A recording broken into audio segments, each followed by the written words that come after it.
Hello दोस्तों, स्वागत है आप सभी का आपके चैनल बैंगरो में। दोस्तों, भारतीय रेल ने रेलवे भर्ती सेल के द्वारा नॉर्थ ईस्टर्न रेलवे गोरखपुर में अप्रेंटिस पदों पर भर्ती के लिए नोटिफिकेशन जारी किया है। इस नोटिफिकेशन की तमाम छोटी और बड़ी बातों पर आज की इस वीडियो में हम नजर डालेंगे। उससे पहले अगर आपने हमारे चैनल को अभी तक सब्सक्राइब नहीं किया है तो जल्दी से सब्सक्राइब कर लीजिए, बेल आइकन को प्रेस कीजिए ताकि कोई भी नई वीडियो की नोटिफिकेशन सबसे पहले आपको मिले। चलिए, बहुत ज़्यादा आपका समय ना व्यर्थ करते हुए हम इस वीडियो की शुरुआत करते हैं। नॉर्थ ईस्टर्न रेलवे गोरखपुर की तरफ से जो नोटिफिकेशन जारी किया गया था वही नोटिफिकेशन आपकी स्क्रीन पर इस समय दिख रहा है। जहाँ जहाँ पे येलो कलर से हमने हाईलाइट किया है वो इस नोटिफिकेशन की मुख्य मुख्य बातें हैं। अगर आप अप्लाई कर रहे हैं तो मेरा आपसे ये कहना है, रिक्वेस्ट है कि आप अप्लाई करने से पहले एक बार इस नोटिफिकेशन को अच्छे से और ध्यान से पढ़िएगा। बहुत बड़ा नोटिफिकेशन नहीं है, आप आराम से पढ़ सकते हैं।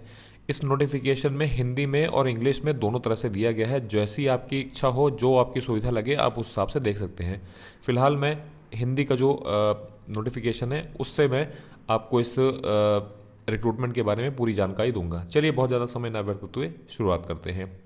ऑनलाइन आवेदन शुरू होने की जो तिथि है वो 25 नवंबर 2023, यानी ये आवेदन जो है वो शुरू हो चुका है, सुबह 10 बजे से स्टार्ट हो चुका है।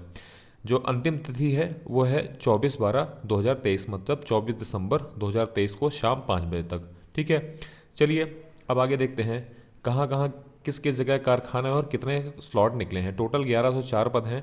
अगर आप देखें, यांत्रिक कारखाना गोरखपुर में 411 स्लॉट हैं, सिग्नल कारखाना गोरखपुर छावनी में 63, पुल कारखाना गोरखपुर छावनी में 35, यांत्रिक कारखाना इज्जत नगर में 151, डीजल शेड इज्जत नगर में 60, कैरिज एंड वैगन इज्जत नगर में 64, carriage and wagon Lucknow junction में 155, डीजल शेड गोंडा में 90, कैरिज एंड वैगन वाराणसी में 75।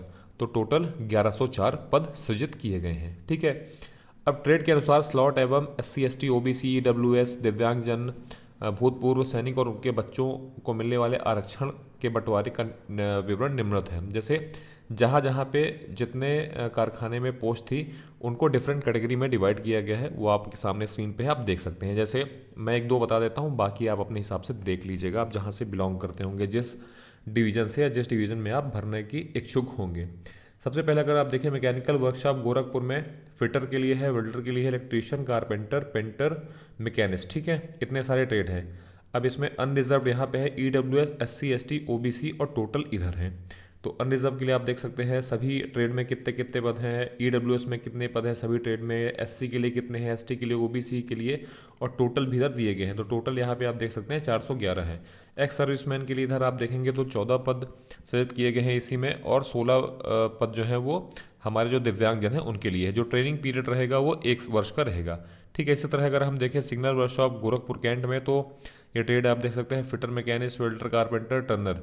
यहाँ पे आप unreserved EWS SC ST OBC total, और इधर पे आप एक्स सर्विसमैन या जो हमारे दिव्यांगजन हैं उनके लिए आप देख सकते हैं, और इधर ट्रेनिंग पीरियड है। तो इधर बाकी जितने भी कारखाने हैं या वर्कशॉप है वहाँ पे आप देख सकते हैं डिफरेंट ट्रेड वाइज सारी कुछ डिटेल दी हुई है। तो यहाँ पे 1104 जो है आपके रेगुलर पद हैं, इसमें 34 पद जो हैं वो एक्स सर्विसमैन के लिए हैं, और 44 पद जो हैं वो हमारे दिव्यांगजन के लिए सृजित किए गए हैं। ठीक है, चलिए आगे देख लेते हैं। रेलवे बोर्ड का जो पत्र है, ये पत्र आप देख लीजिएगा। इसके अंतर्गत भूतपूर्व सैनिक जो है, एक्स सर्विसमैन है, सशस्त्र बल के बच्चों को 3% का आरक्षण दिया गया है, एवं दिव्यांग अभ्यर्थियों को 4% दिया गया है। ठीक है, और इसी में अगर आप देखें तो EWS के लिए 10% का जो आरक्षण है वो निर्धारित किया गया है। ठीक है, चलिए आगे देख लेते हैं। आयु सीमा क्या हो सकती है इसमें? आयु सीमा 25/11/2023 को, यानी 25 नवंबर 2023 को कम से कम आपकी उम्र 15 वर्ष और अधिक से अधिक 24 वर्ष होनी चाहिए। इससे न कम न इससे ज़्यादा होना चाहिए। ठीक है, अगर आप देखें SC ST अभ्यर्थियों को ऊपरी आयु सीमा के मामले में 5 साल तक की छूट, और OBC उम्मीदवारों के मामले में ऊपरी आयु सीमा में 3 वर्ष की छूट, एवं दिव्यांग अभ्यर्थियों के लिए ऊपरी आयु सीमा में अधिकतम 10 वर्ष की छूट की अनुमति है। ये हो गया आपका एज रिलैक्सेशन। ठीक है, चलिए आवश्यक योग्यताएं देख लेते हैं। अभ्यर्थियों को अधिसूचना जारी होने की तारीख को अधिसूचित ट्रेड में ITI के साथ न्यूनतम 50% अंकों के साथ हाई स्कूल यानी 10वीं की निर्धारित योग्यता मान्यता प्राप्त बोर्ड से उत्तीर्ण होना चाहिए। मतलब जिस ट्रेड के लिए आप अप्लाई कर रहे हैं उस ट्रेड में आपका मिनिमम 50% अंक होना चाहिए 10वीं में, और जिस ट्रेड के लिए आप अप्लाई कर रहे हैं उस ट्रेड में भी आपको 50% अंक होने चाहिए। ठीक है।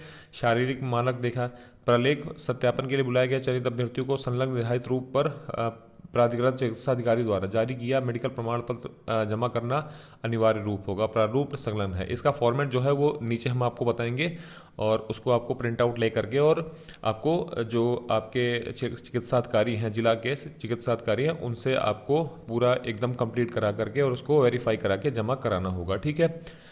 अब देख लेते हैं शुल्क क्या होने वाला है। जो आपका ऑनलाइन लगेगा वो 100 रुपये लगेगा। ठीक है।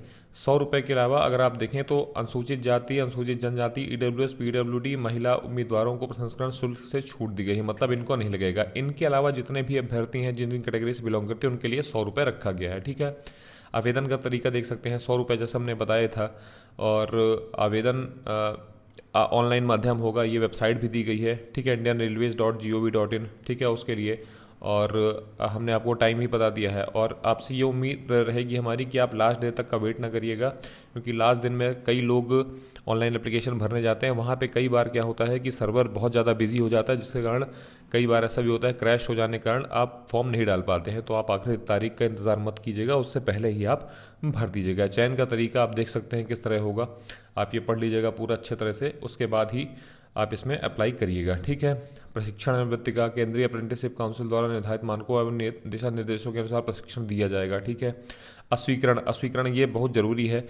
इस अधिनियम के अनुसार अप्रेंटिसों की अप्रेंटिसशिप प्रशिक्षण पूरा होने पर उन्हें कोई रोजगार देने रेलवे की बाध्यता नहीं है। तदनुसार रेल संगठनों में प्रशिक्षण प्राप्त अप्रेंटिस इस प्रकार के प्रशिक्षण के आधार पर रेलवे में रोजगार प्राप्त करने के लिए कोई दावा नहीं कर सकते। मतलब जो आपका 1 साल का अप्रेंटिसशिप का पीरियड रहेगा, उसके बाद रेलवे किसी प्रकार से आपको रोजगार देने के लिए बाध्य नहीं रहेगा। ठीक है। आप ना कोई दावा भी कर सकते हैं, लेकिन सबसे बड़ी चीज़ ये है कि अगर आप यहाँ से अप्रेंटिसशिप करते हैं तो जो रेगुलर भर्ती आती हैं रेलवे में, उस पर आपको 10 से 20%, जहाँ तक जितने मेरी जानकारी है, 20% जो आपको रिजर्वेशन है या आपको प्रायोरिटी दी जाती है। तो आपके लिए ये 1 साल का जो अप्रेंटिसशिप प्रोग्राम रहेगा ये बहुत ही ज़्यादा फ़ायदेमंद होगा। ठीक है। अन्य शर्तें भी आप देख सकते हैं, यहाँ पे आप पढ़ लीजिएगा, आपको अपने साथ जो मेन चीज़ें हैं वो हम आपको बता दे रहे हैं। ठीक है। आप यहाँ पे देखिए, संचार सूचनाओं का प्रकाशन। अभ्यर्थी को ध्यान रखना चाहिए कि सभी संचार या सूचना पूर्वोत्तर रेलवे की वेबसाइट ner.indianrailways.gov.in पर नोटिस प्रकाशित करके की जाएगी। किसी स्तर पर कोई व्यक्तिगत बुलावा पत्र नहीं जारी किया जाएगा, ये आप ध्यान रखिएगा। ठीक है। किसी तरह से आपको कॉल लेटर नहीं आएगा, इसलिए आपको टाइम टू टाइम इस वेबसाइट को देखना पड़ेगा। उम्मीदवारों को SMS या ईमेल भेजा जा सकता है। ठीक है। हालांकि अभ्यर्थियों को नियमित अंतराल पर पूर्वोत्तर रेलवे की साइट देखने की सलाह दी जाती है। ठीक है। तो आप इस चीज़ को ध्यान रखिएगा, आप रेगुलर बेसिस में आप वेबसाइट को विजिट करते रहिएगा। ठीक है। जिस चीज़ की हम बात करें, जो मेडिकल सर्टिफिकेट है, ये सर्टिफिकेट है, इसको आपको डाउनलोड करना होगा। इसको आप अच्छे से एक बार पढ़ लीजिएगा। यहाँ पे आप फोटो चिपका लीजिएगा। ठीक है। Candidate name, father name, category, age, किस स्टेट के लिए आप कर रहे हैं, और परमानेंट आइडेंटिफिकेशन मार्क जो आपके शरीर में है, तो वो आपको मेंशन करना रहेगा। बाकी स्टैंडर्ड ऑफ फिजिकल फिटनेस है, ये सब कुछ आप एक बार देख लीजिएगा, उसके बाद ही आप भरिएगा। और रिलेवेंट अथॉरिटी से जो है वो आप एक बार देखिए, यहाँ पे लिया भी गया है कि जो आपका मेडिकल ऑफिसर रहेगा उसका नाम, ऊपर हस्ताक्षर, registration number, designation, name of central state या गवर्नमेंट ऑफिसर जो भी है, सील भी लगी होनी चाहिए। तो आपको अच्छे से इसको प्रमाणित करा करके ही संलग्न करना पड़ेगा। उम्मीद है कि आपको ये जानकारी पसंद आई होगी, और बहुत ज़्यादा बड़ा नहीं है नोटिफिकेशन, इसलिए एक बार मेरी आपसे रिक्वेस्ट है कि आप इसको एक बार अच्छे से ध्यान से जरूर देखिएगा। ये इसी के जस्ट ऊपर इंग्लिश से भी दिया गया है, आप इंग्लिश से भी पढ़ सकते हैं चाहे तो, आप अपनी सुविधा के अनुसार देख सकते हैं। उम्मीद है कि आपको ये जानकारी पसंद आई होगी। इस नोटिफिकेशन से संबंधित सभी इम्पोर्टेंट लिंक्स आपको नोटिफिकेशन के जो डिस्क्रिप्शन है, माफ़ कीजिएगा, उसमें मिल जाएंगे। जैसे आप इस जो नोटिफिकेशन है इसको डायरेक्ट डाउनलोड कर सकते हैं, हम लिंक प्रोवाइड कर देंगे, और कोशिश करेंगे वो लिंक भी प्रोवाइड करने की जहां से आप ऑनलाइन इसका आवेदन प्रस्तुत कर सकते हैं। ठीक है। तो आपको बहुत ज़्यादा भटकने की जरूरत नहीं पड़ेगी, आप खुद से भी भर सकते हैं। नहीं भर पा रहे हैं तो आप नज़दीकी कियोस्क सेंटर में जा करके इस फॉर्म को भर लीजिएगा। उम्मीद है कि आपको जानकारी पसंद आई होगी। पसंद आई हो तो प्लीज़ लाइक कीजिएगा, इस वीडियो को उन दोस्तों के बीच ज़रूर शेयर कीजिएगा जो ITI कर रहे हों या किसी ट्रेड से बिलोंग करते हों, और निर्धारित जो आयु सीमा है उसके अंदर आते हों, तो आप उनके बीच ज़रूर इस वीडियो को शेयर कीजिएगा। अगर आपने हमारे चैनल को सब्सक्राइब नहीं किया है तो वो भी करिएगा, और बेल आइकन जरूर प्रेस कीजिएगा। हम फिर मिलेंगे किसी नए वीडियो में, तब तक के लिए धन्यवाद।